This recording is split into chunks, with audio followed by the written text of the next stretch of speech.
Hi friends, welcome back to my channel. Today we are painting a lavender field and this is from my watercolor book that I will link in the description below. So we start with a wet on wet sky.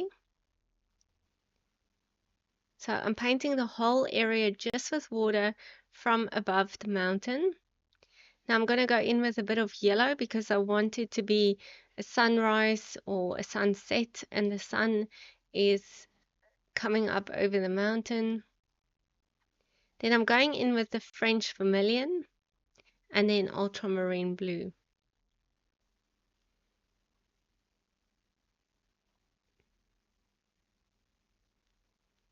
So doing a nice variegated wash between the blue and the red, and I just dropped a little bit of water in the yellow here, which will give the indication of where the sun is actually coming up.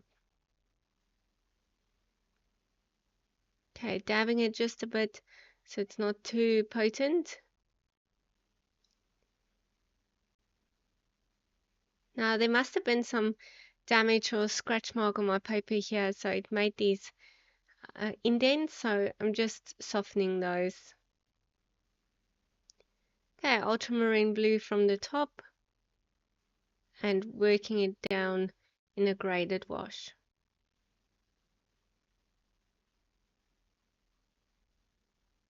Still just trying to get rid of this line that it formed. So to fix a mistake, you just put some water on it, let it sit for a little bit, and then you should be able to lift some of that off. Now I'm just softening some of the sky as well to give the indication of clouds.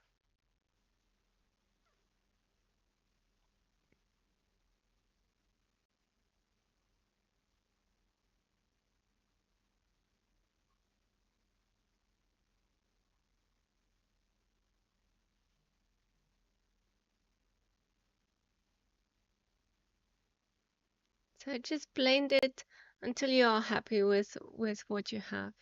We want it to be a really soft sky, not too potent or dramatic, and then just work on that gradient so you don't have any fixed lines as the two colors come together.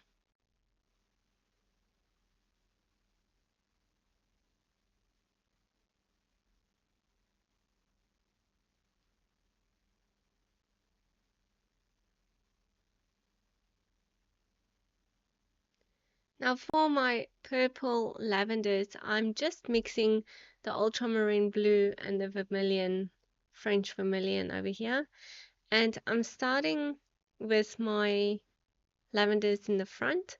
And I'm just doing these little blobs, as you can see here. Obviously in the front it's going to be more detailed. We're going to add some detail in a minute. But just have some blobs here, and then as we go more towards the back they will become smaller and smaller. We're also working with a 1-point perspective, so we're sort of going towards that 1 point. If you look at the drawing, it's more or less where my sun, in line with the sun. So now I'm doing just the following, just the lavenders that follow, and as we go closer to the back they become smaller and smaller. You can use purple if you have purple in your palette. Because I'm only using these 9 colors for the whole book, I just mixed ultramarine blue and French vermilion.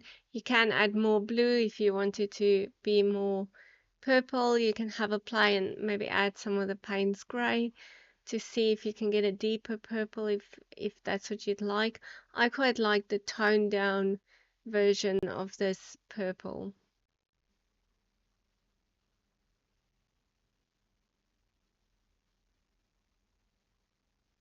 So I'm sort of painting it row by row, as you can see, and moving all of these towards my single point perspective. It's just to the left of where the sun is actually coming up.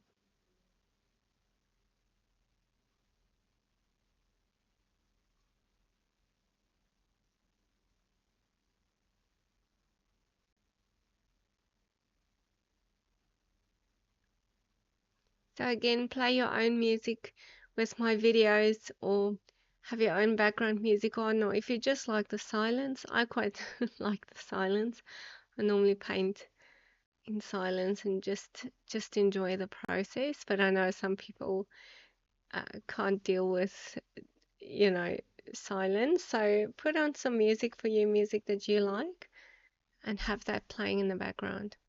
Now I'm using the burnt sienna just as my soil, sort of going into that gaps that I left open when I did my lavender blobs.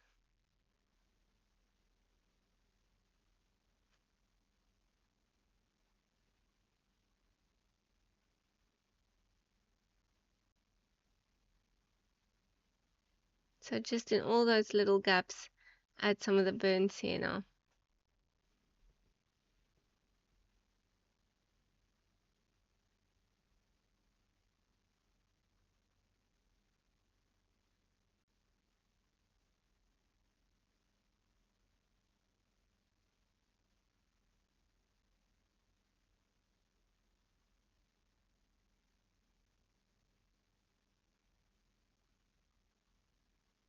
Now I'm just following my lines to the back as well.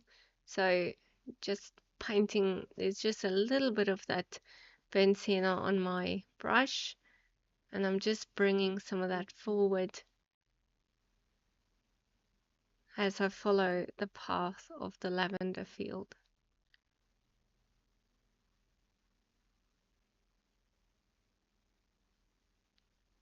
Okay, going in with the phthalo green here on the back of where my mountain ends or starts.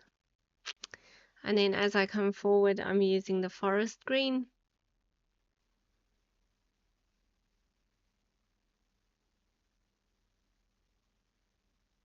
And just blending the two greens together.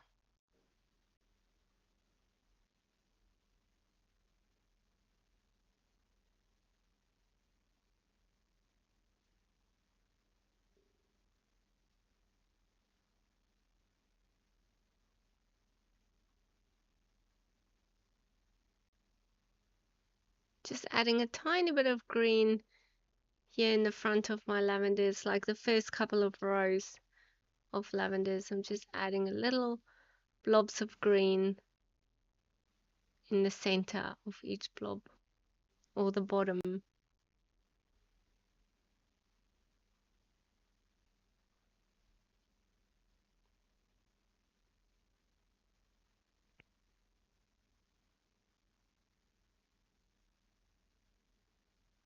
As we move towards the back, you're doing less color and less pigment.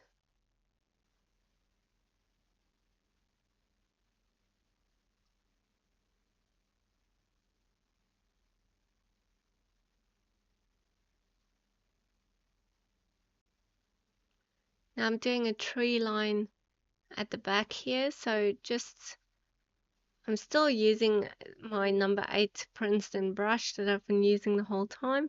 So we're sort of just doing these little blobs again, different shapes and sizes to give the idea of distant trees.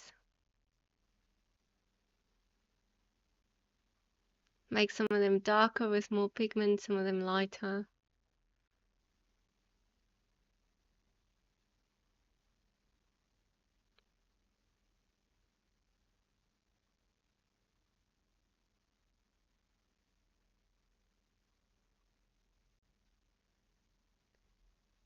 Okay, going in with Payne's Grey to paint my mountain. So a nice mixture of Payne's Grey.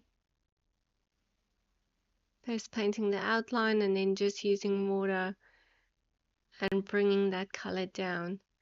Be sure to paint fast enough so that you don't, so that that line that you've just put at the top of your mountain doesn't dry out.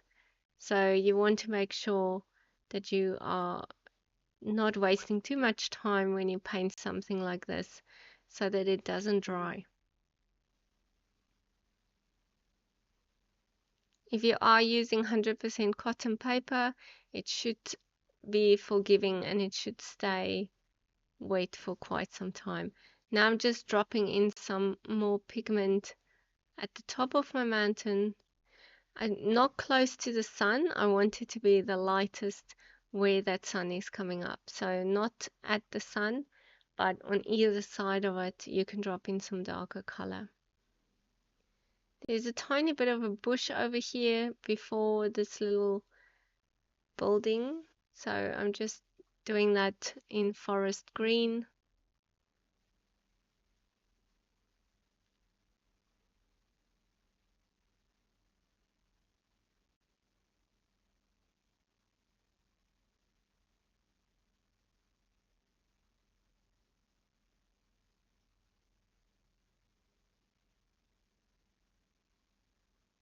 Now I'm mixing more purple again to do another layer on the lavenders.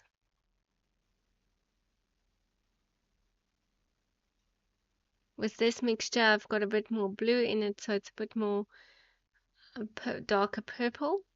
And as you can see, I'm using my trusty old brush that I've cut up, and I'm just doing these little lines coming out of these blobs here in the foreground. And I'll do a couple of rows, just adding some detail.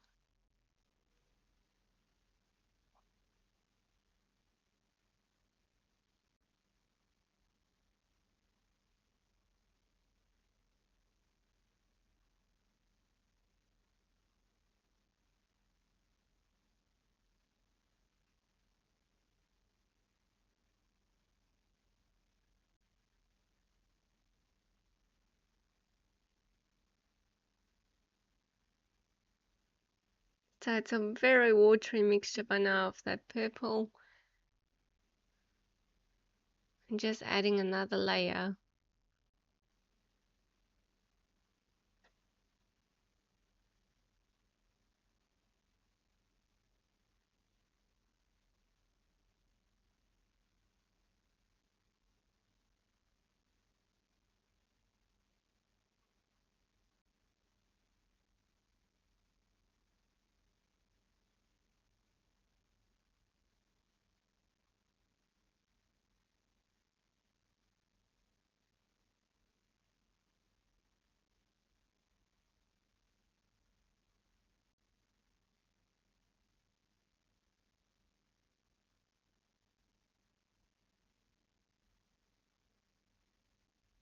Okay, using the burnt sienna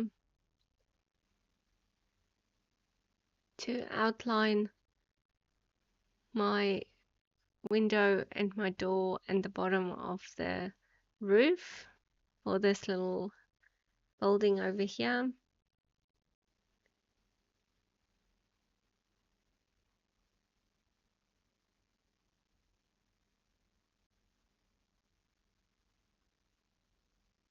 Now going in with clean water, painting the whole building, dropping in some Payne's grey. So remember, your sun's coming from the back, so you want your shadows to fall on the side that you are.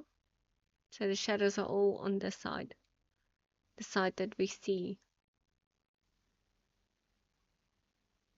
So I've painted the mostly the left-hand side with Payne's grey and also the roof a little bit. Just a very light mixture to give our shadows a bit of a boost. Now I'm going in with warm sepia over the whole building and also over the roof.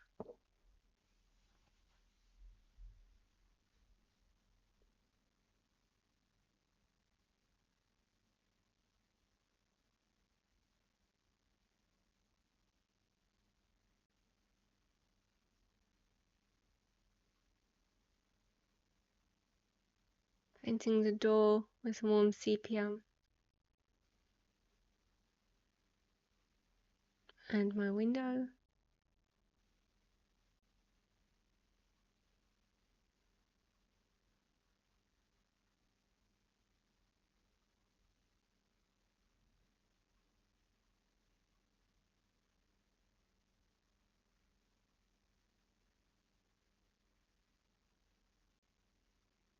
Now I've just realized there's some white above my tree, so I'm just filling that in with the Payne's grey.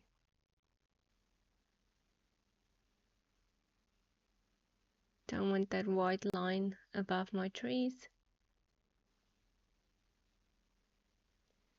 Adding some shadows into my lavenders with Payne's grey as well. So using that same old brush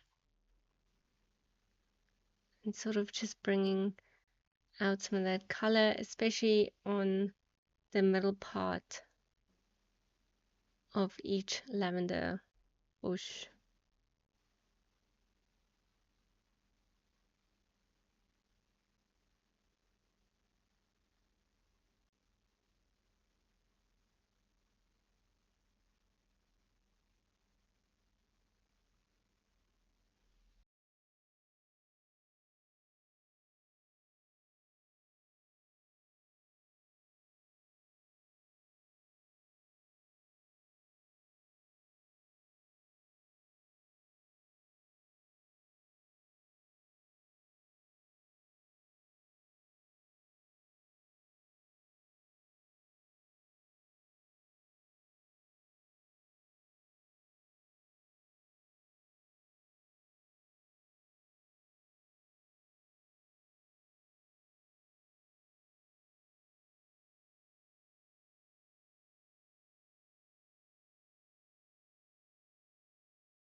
Use some of the burnt sienna to add some bricks to this building, just here and there. You don't have to do that all over.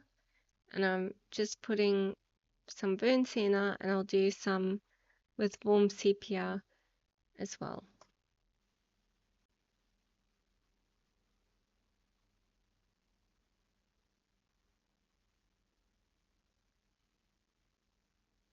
So they're more stone, like a stone building, so I'm not being particular about where I put little blobs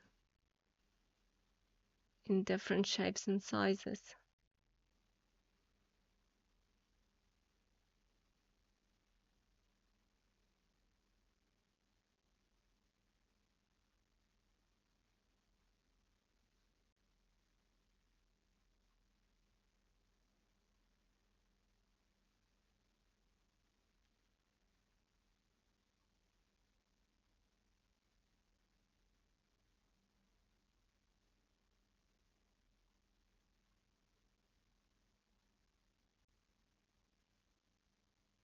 Adding some more warm sepia to the roof, especially on the left hand side.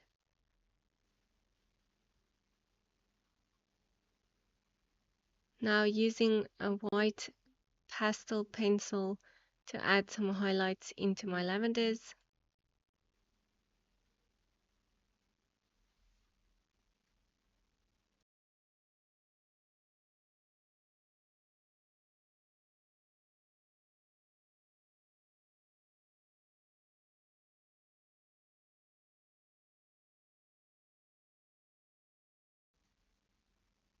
You can also use a white gel pen to add highlights.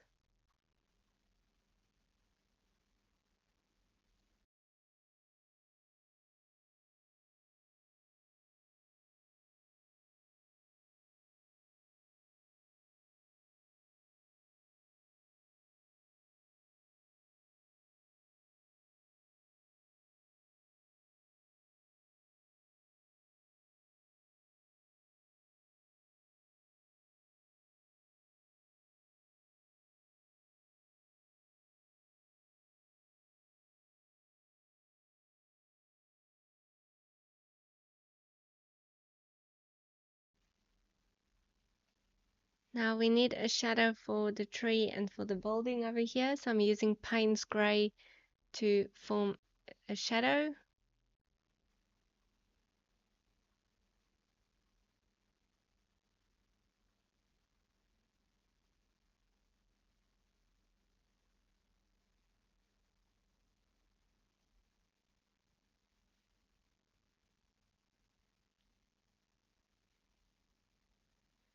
So that's basically it. I hope that you've enjoyed this one. Subscribe if you haven't done so already. Share with me if you do paint this one, and happy painting.